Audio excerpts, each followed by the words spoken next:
Hello किसान भाइयों, मैं हूं आपका मछली वाला भैया उन्मेष टहरिया, फिशरीज ग्रेजुएट एंटरप्रेन्योर, और आप देख रहे हैं ऑस्कर फिशरीज।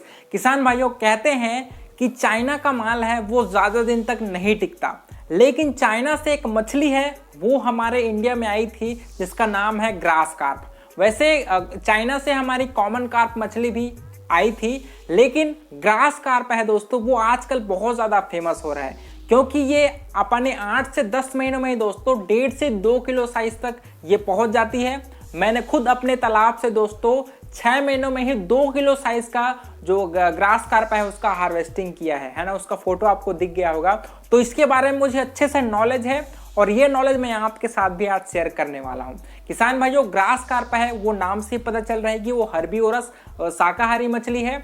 और एक और चीज, ग्रास कार्प है दोस्तों वो 50 से 100 ग्राम के बीच होने के बाद ही ग्रास खाना, मतलब आपकी जो खरपतवार होती है उसको खाना शुरू करती है। उससे पहले वो स्पॉन या फिर लार्वा के फेज में दोस्तों वो जू प्लैंक्टन को ज्यादा खाती है। ठीक है, अब बात करते हैं दोस्तों आप ग्रास कार्प के लिए क्या क्या तालाब को तैयार करने का प्रोसेस है। उसके अलावा आपको ग्रास कार्प को किन किन मछलियों के साथ आप पालन कर सकते हैं, कितना बच्चा आपको अपने तालाब में डालना है और कितना हार्वेस्टिंग हो सकता है, कितना प्रोडक्शन हो सकता है, सभी के बारे में अपने बात करते हैं। सबसे पहला हमारा पॉइंट आता है दोस्तों तालाब की तैयारी।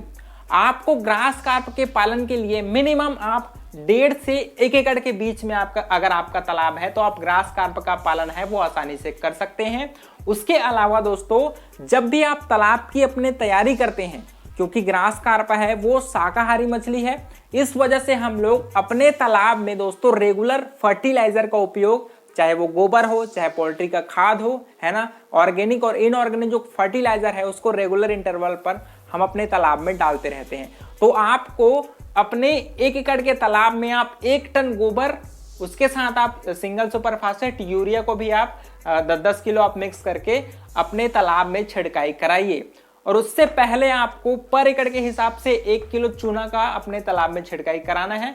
चूना डालने के 10 दिनों के बाद ही आप अपने ऑर्गेनिक और इनऑर्गेनिक फर्टिलाइजर को अच्छे से फर्मेंटेट करिए, उसके बाद ही आप अपने तालाब में डालिए। और जब आपके तालाब का पानी का कलर है वो हरा हो जाता है तब आप अपने तालाब में बच्चा है वो स्टॉक कर सकते हैं। अब दूसरा हमारा पॉइंट आता है दोस्तों, आपको पालन है ग्रास कार्प का वो किसके साथ आप कर सकते हो। इसके आप सिल्वर कार्प, आप common carp, big head, black carp और एमसी और विदेशी कार्प, इन 6 मछलियों के साथ ग्रुप में आप अपने ग्रास कार्प का पालन है वो कर सकते हैं। इसका मेन रीजन ये है कि हम लोग ग्रास कार्प को पॉलीकल्चर में ही पालते हैं, क्योंकि आपका ग्रास कार्प है वो तालाब के निचले हिस्से में रहता है। तो अगर आपकी मछलियां निचले हिस्से में हैं तो आपकी ऊपरी हिस्सा और तालाब के बीच का हिस्सा तो खाली हो जाएगा। तो वहां पर भी आपके स्पेस का अच्छे से यूटिलाइजेशन करने के लिए हम लोग ग्रास कार्प के साथ साथ आईएमसी हो गया चाहे एक्सोटिक कार्प को हम लोग पालन करते हैं। तीसरा हमारा पॉइंट है दोस्तों, आपको ग्रास कार्प है वो क्या क्या खाना है वो खाती है। मुझे लगता है कि ग्रास कार्प के जितना सबसे सस्ता है वो आप ग्रास कार्प को तैयार करने में आपका खर्च आता है। और ग्रास कार्प को खाना खिलाने के इतने सारे वैरायटीज हैं, इतने सारे आपके इंग्रेडिएंट्स जो आपके लोकल मार्केट में अवेलेबल हैं, तो इससे अच्छा खाना है वो ग्रास कार्प का आप नहीं तैयार कर सकते दूसरे मछलियों का। ठीक है, तो अगर बात करें दोस्तों आप कितना बच्चा है वो आप अपने 1 एकड़ के तालाब में डाल सकते हो, तो हम लोग क्या करते हैं, मान लीजिए हम लोग पर एकड़ के हिसाब से 5000 बच्चे डाल रहे हैं, तो 5000 बच्चों में से आपका 15 से 20% है वो आप ग्रास कार्प के बच्चे हैं वो अपने तालाब में डाल सकते हो। एक और बात कि कितने साइज के बच्चे हैं वो आपको अपने तालाब में डालना है। किसान भाइयों, ग्रास कार्प को आपको मिनिमम 100 ग्राम के बच्चे ही आप अपने तालाब में छोड़िए, उससे आपको ज्यादा फायदा मिलेगा। क्योंकि अगर आपके तालाब में एक्वेटिक वीड खरपतवार है तो उसको आपका 100 ग्राम का बच्चा है वो अच्छे से खा पाएगा। तो कोशिश करिए कि 100 ग्राम का बच्चा ही आप अपने तालाब में डालिए। तो टोटल आपका बच्चों में आपका 15 से 20% भाग है वो आपके ग्रास कार्प का होना चाहिए। ठीक है, और अगर बात करें ग्रास कार्प क्या क्या खाती है, तो वो आप सरसों की खली खिला सकते हो, बादाम की खली खिला सकते हो सर, सोयाबीन की खली खिला सकते हो, पत्ता गोभी को भी आप काट करके आप मछलियों को खिला सकते हो, कसावा जो पत्ता होता है कसावा लीफ बोलते हैं उसको भी आप खिला सकते हो, चाहे धान का चोकर है उसको खिला सकते हो सर, चाहे खरपतवार है, क्योंकि खरपतवार तो इतना सस्ता है सर, उसको आप उखाड़ लीजिए खरपतवार को और अच्छे से उसको कूट लीजिए और उसको जो सरसों की खली हो गया या फिर बादाम की खली के साथ मिक्स करके आप अपने ग्रास कार्प मछली को बैग फीडिंग है वो करा सकते हो, ठीक है। उसके अलावा आप कंपनी की फीड जिसमें सिंकिंग फीड या फिर फ्लोटिंग फीड है उसको भी आप अपने मछलियों को ब्रॉडकास्ट के द्वारा मछलियों को फीड करा सकते हो।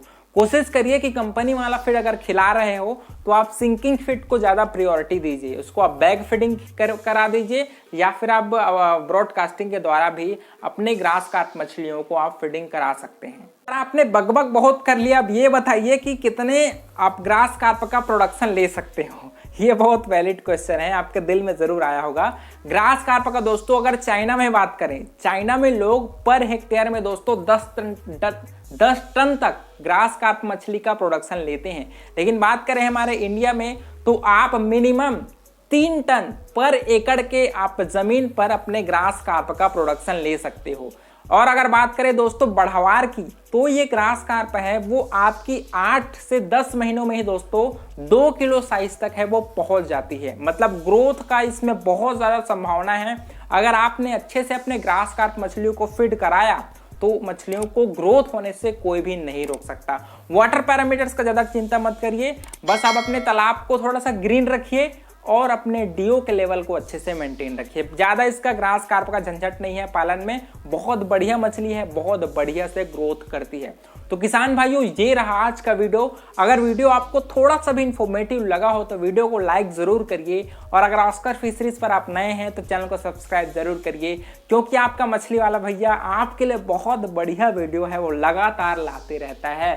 तो इसके अलावा अगर आपके मन में कुछ भी डाउट हो उसको भी आप नीचे कमेंट करिए, मैं उसका आपको रिप्लाई जरूर करूंगा। तो किसान भाइयों ये रहा आज का वीडियो, मिलते हैं अगले वीडियो में। तब तक के लिए बड़ों का सम्मान करिए, छोटों को प्यार करिए और खुद का ढेर सारा ख्याल रखिए। Thank you, thanks for watching.